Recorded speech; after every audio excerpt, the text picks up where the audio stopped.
Estamos de volta com o Manhã da Piedade. Você tem algum pedido de oração para Nossa Senhora? Manda pra gente aqui no nosso WhatsApp, o número é 319-9642-8473. Todo dia temos o nosso momento de espiritualidade ao final do programa, então não deixe de enviar. Gente, a pandemia do novo coronavírus que chegou oficialmente ao Brasil em fevereiro de 2020 obrigou muita gente a se adaptar, especialmente nos ambientes de trabalho.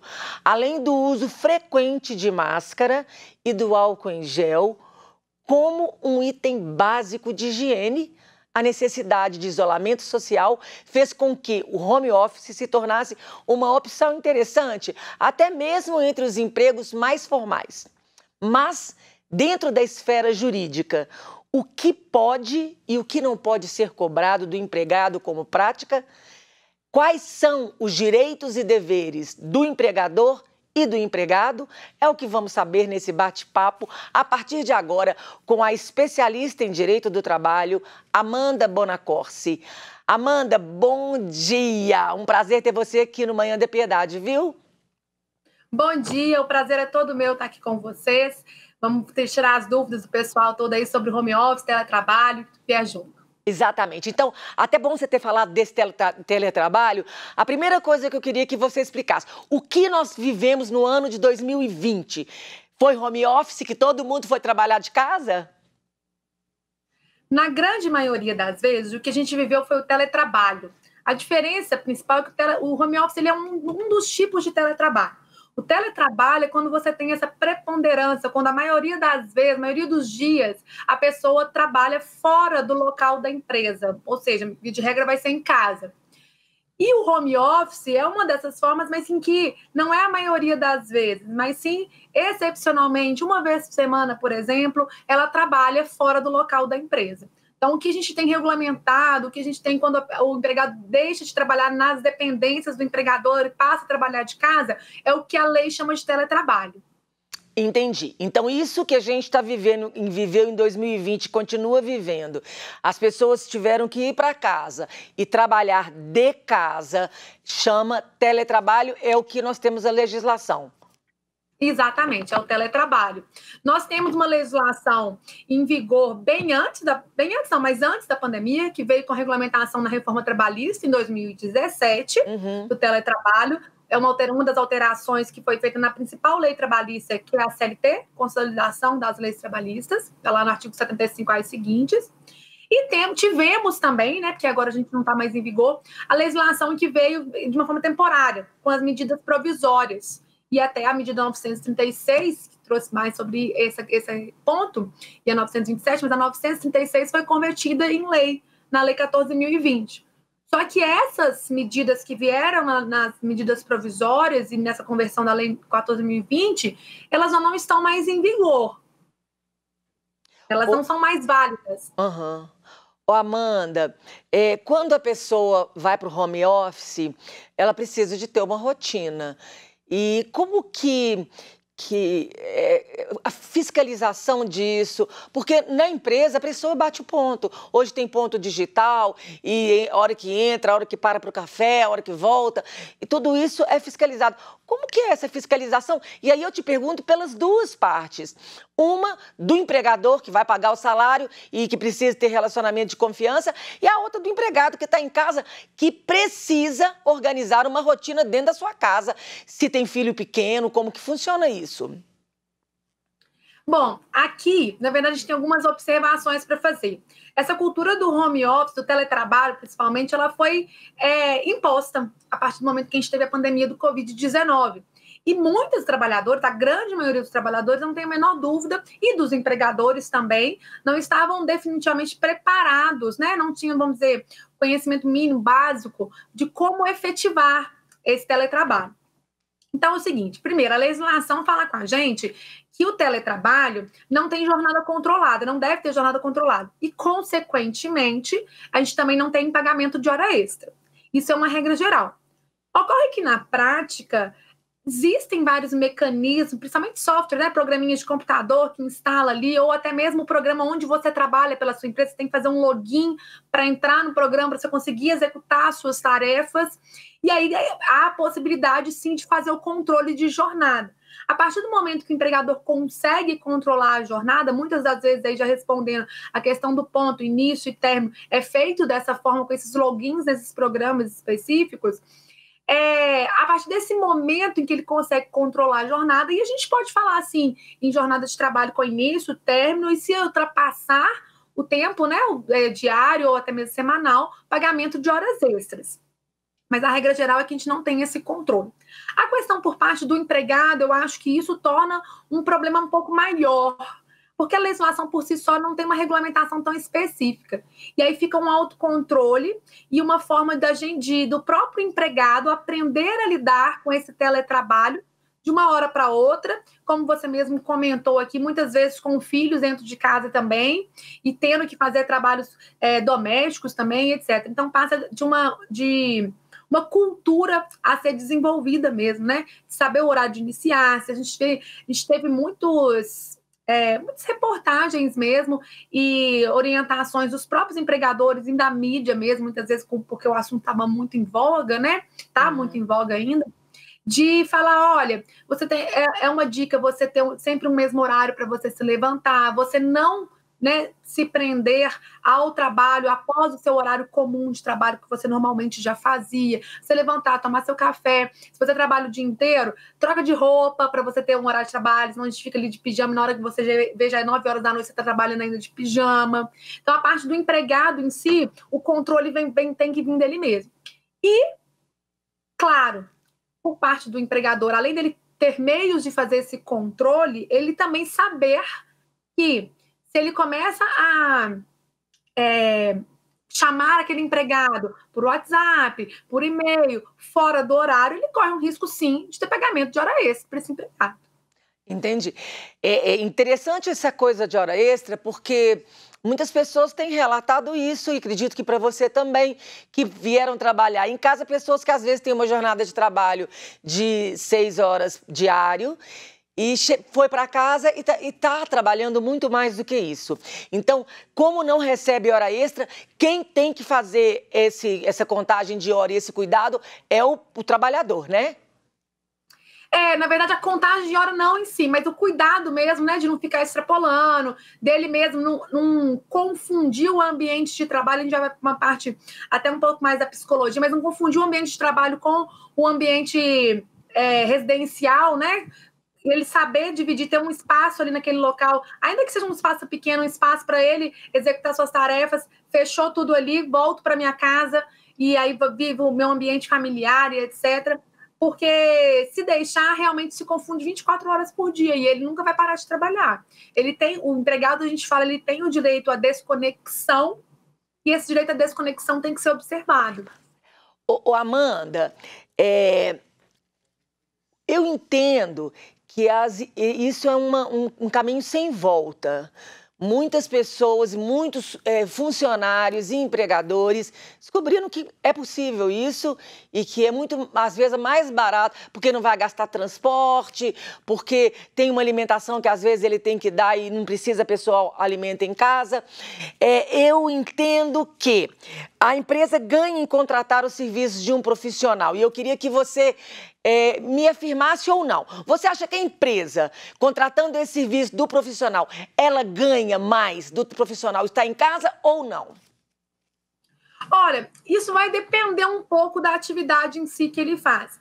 Não tenho dúvidas que em muitas ocasiões vai ganhar sim, vai ter, além dessas despesas que você me citou aí, que são diretas, vamos dizer assim, de direito de trabalho direto, tem a questão também do espaço, o pagamento do aluguel que não vai precisar. A gente teve várias empresas grandes aqui, principalmente setor de tecnologia, e a parte mais administrativa, auditoria, que já anunciaram que vão manter o home office, que vão fechar vários locais, né, fixos, né, imóveis mesmo, porque vão diversificar, mesmo dando um suporte como a lei determina, né? A gente tem na CLT, o teletrabalho, a lei fala que o empregador deve de forma exaustiva, né?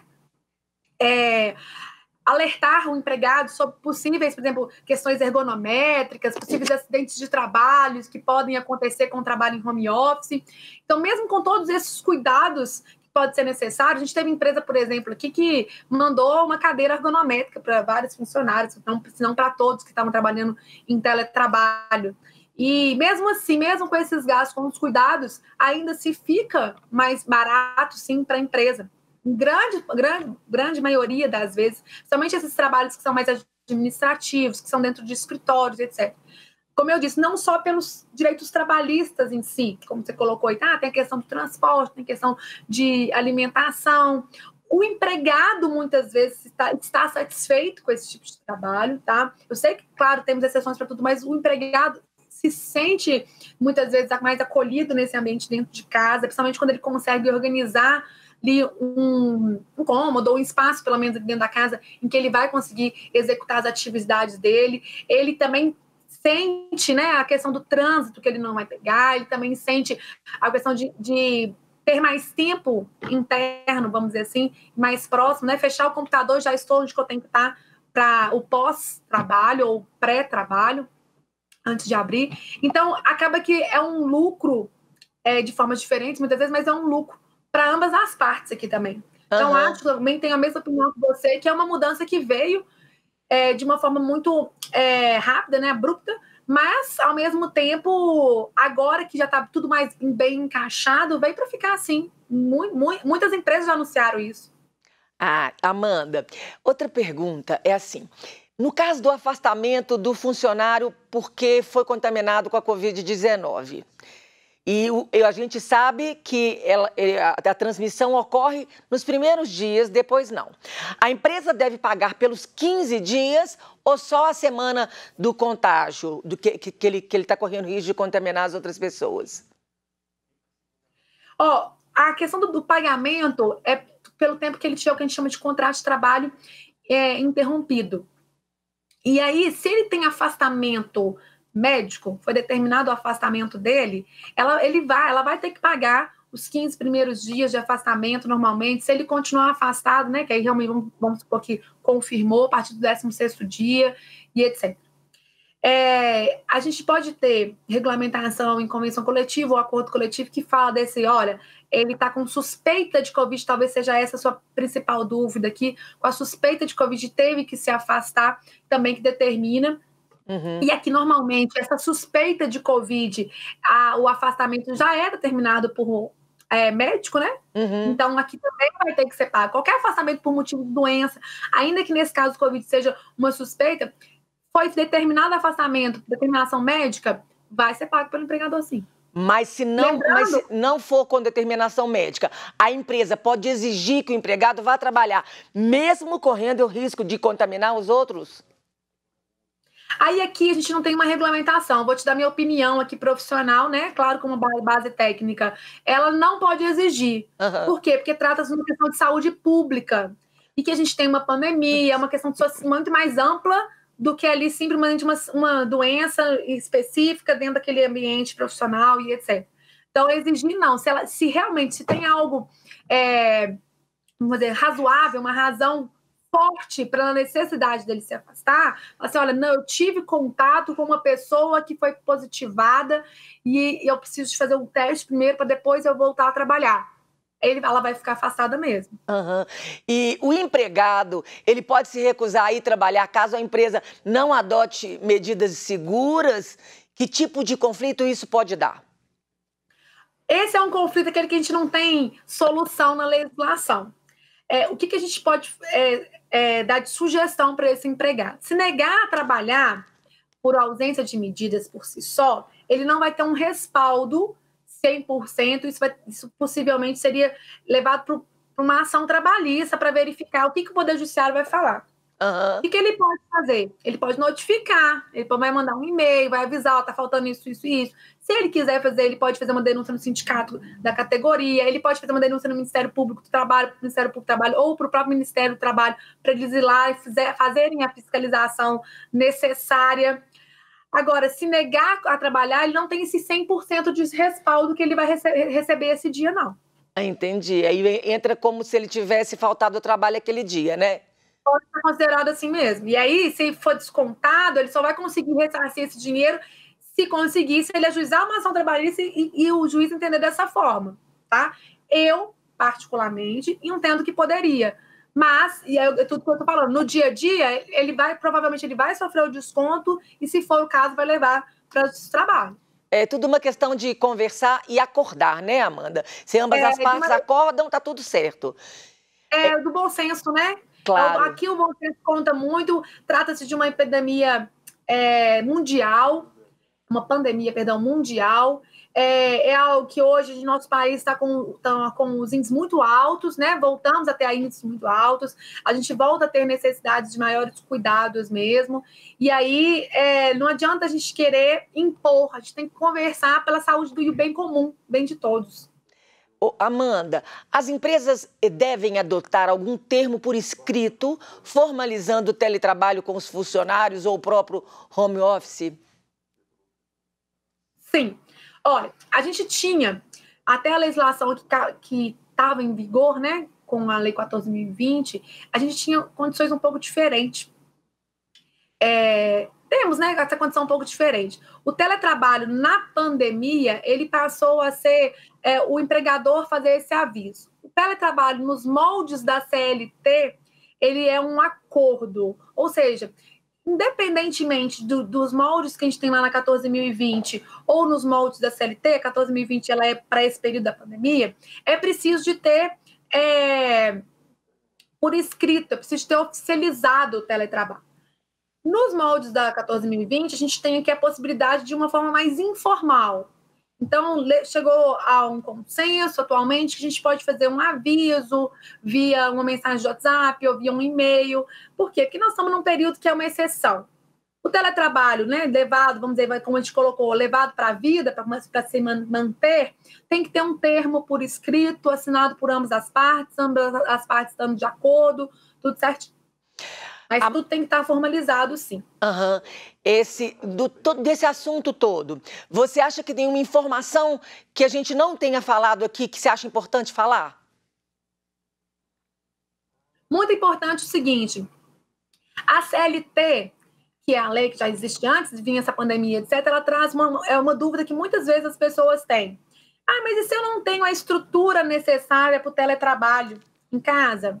Quem vai pagar a internet que eu vou ter que melhorar porque não tem internet suficiente porque ele tem tantos dados? Ou eu não tinha computador em casa? Enfim, isso tem que estar acordado entre o trabalhador e o empregador por expresso. Então, isso tem que ser conversado. A lei não fala que tem que ser pelo empregador, mas também não fala que tem que ser pelo empregado. E a gente já tem algumas decisões até conflitantes aí na Justiça do Trabalho, ou a hora determinada pelo empregador, pelo empregado, de acordo com o quê? De acordo com o que foi a realidade de cada contrato de trabalho, das circunstâncias de cada um do contrato de trabalho.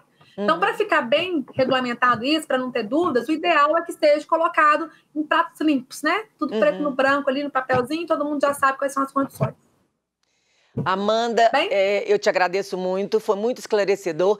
A pessoa que quiser fazer uma consultoria com você, como ela te encontra?